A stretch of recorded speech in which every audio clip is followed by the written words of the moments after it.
ಹಸಿಮೆಣಸಿನಕಾಯಿ ಗೊಜ್ಜು ಮಾಡುವ ವಿಧಾನ.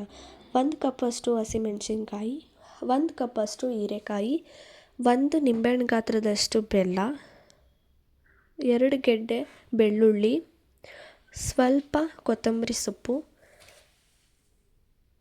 ರುಚಿಗೆ ತಕ್ಕಷ್ಟು ಉಪ್ಪು, 1 2 ಸ್ಪೂನ್ ಉಪ್ಪು, 1/2 ಕಪ್ಪಷ್ಟು ಎಣ್ಣೆ, ಸ್ವಲ್ಪ ಕರಿಬೇವಿನ ಸೊಪ್ಪು, 1 ಎರಳಿಕಾಯಿಯಷ್ಟು ಹುಣಸೆಹಣ್ಣು, 2 ಮೀಡಿಯಮ್ ಸೈಜಷ್ಟು ಈರುಳ್ಳಿ. ಒಂದು ಪಾತ್ರೆಗೆ ಹಸಿಮೆಣಸಿನ್ಕಾಯಿನ ಚೆನ್ನಾಗಿ ಬಾಡೋ ಥರ ಹುರ್ಕೋಬೇಕು. ಅದಾದಮೇಲೆ ಅದೇ ಪಾತ್ರೆಗೆ ಅರ್ಧ ಕಪ್ಪಷ್ಟು ಎಣ್ಣೆನ ಹಾಕ್ಕೊಂಡು ಆ ಎಣ್ಣೆ ಕಾಯ್ದ ಮೇಲೆ 1 ಸ್ಪೂನ್ ಸಾಸಿವೆ, 1 ಸ್ಪೂನ್ ಜೀರಿಗೆ ಚೆನ್ನಾಗಿ ಫ್ರೈ ಆದಮೇಲೆ ಕಟ್ ಮಾಡ್ಕೊಂಡಿರೋಂಥ ಬೆಳ್ಳುಳ್ಳಿ ಹಾಕ್ಕೊಂಡು ಚೆನ್ನಾಗಿ ಫ್ರೈ ಮಾಡ್ಕೋಬೇಕು. ಅದಕ್ಕೆ ಸ್ವಲ್ಪ ಕರಿಬೇವಿನ ಸೊಪ್ಪು, ಹೆಚ್ಚಿಟ್ಕೊಂಡಿರೋಂಥ ಈರುಳ್ಳಿ,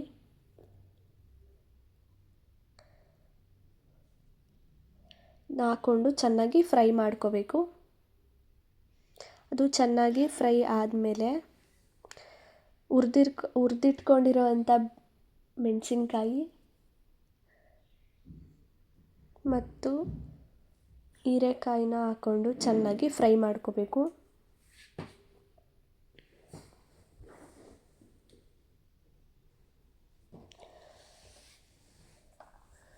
ಚೆನ್ನಾಗಿ ಫ್ರೈ ಮಾಡಿಕೊಂಡು ರುಚಿಗೆ ತಕ್ಕಷ್ಟು ಉಪ್ಪನ್ನ ಸೇರಿಸ್ಕೊಂಡು ಚೆನ್ನಾಗಿ ಫ್ರೈ ಮಾಡ್ಕೋಬೇಕು. ಅದಕ್ಕೆ ನೆನೆಸಿಟ್ಕೊಂಡಿರೋಂಥ ಹುಣಸೆಹಣ್ಣು ರಸನ ಹಾಕ್ಕೋಬೇಕು. ಅದಕ್ಕೆ ಬೆಲ್ಲನೂ ಹಾಕ್ಕೊಳ್ಳಿ. ಅರ್ಧ ಸ್ಪೂನಷ್ಟು ಅರಿಶಿಣ ಪುಡಿ ಹಾಕ್ಕೊಳ್ಳಿ. ಚೆನ್ನಾಗಿ ಮಿಕ್ಸ್ ಮಾಡಿಕೊಂಡು ಕೊತ್ತಂಬರಿ ಸೊಪ್ಪನ್ನ ಹಾಕ್ಕೊಳ್ಳಿ. ಸ್ವಲ್ಪ ಕೊತ್ತಂಬರಿ ಸೊಪ್ಪು ಚೆನ್ನಾಗಿ ಮಿಕ್ಸ್ ಮಾಡಿಕೊಂಡು ಇದು ಕುದಿಯಕ್ಕೆ ಬಿಡಿ. ನೋಡಿ, ಇವಾಗ ಚೆನ್ನಾಗಿ ಕುದೀತಾ ಇದೆ. ಕುದೀತಾ ಇದ್ದಂಗೆ ಇದು ಗಟ್ಟಿ ಆಗ್ತಾ ಬರುತ್ತೆ.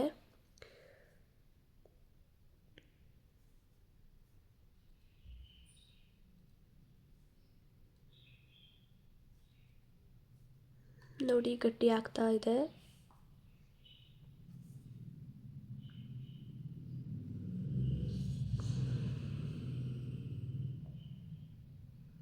ಹಾಗೆ ಬಿಟ್ಬಿಡಿ. ಸ್ವಲ್ಪ 1-2 ನಿಮಿಷ ಆಗುತ್ತೆ, ರೆಡಿ ಆಗುತ್ತೆ.